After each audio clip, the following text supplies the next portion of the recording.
lalo na yung pagkain po. Oo.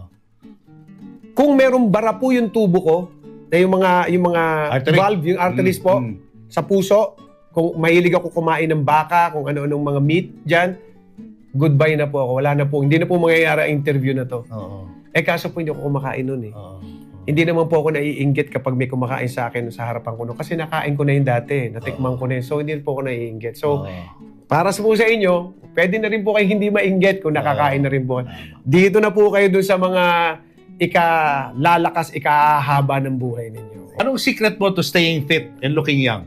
Exercise and eating the right food. Every morning po, empty stomach, nagjujuice ako ng celery, carrots, parsley, with ginger and garlic a little. Pero ano lang po yun, 3/4 of a glass. Okay. Bang! Yun po ang empty stomach. Every morning, wala Every pong morning. patid. Yes.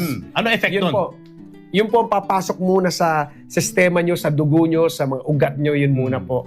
Fresh. Huwag kayong kakain. Anong breakfast? At maganda po, magpa-fasting kayo once a week. Fasting once a week. Turo po yan. Turo po talaga yan. Even Jesus Christ was doing that when He was here 2,000 years ago. Alam mo sa fasting, doon nangyayari yung healing.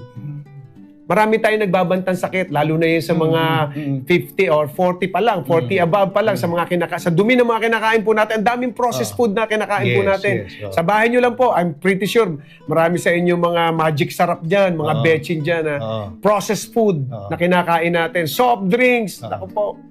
Dito, bawal sa bahay ko. Walang soft drinks po. Walang soft drinks sa bahay ko. Wala akong white sugar sa bahay ko. Ang sugar ko sa bahay ko po, mascubado. Uy, healthy, no? Sleep, at matulog po kayo maayos. Ano about exercise? Ano exercise? Ang ginagawa ko, ako nag-exercise po ako, nagtumatakbo ako, I walk also, I walk long. Tapos bike, nagbabike po ako. Boxing, of course, I play golf. Sarap po yung golf kasi green, yan. Yan po. And I love water, I love sea. Yan, dagat.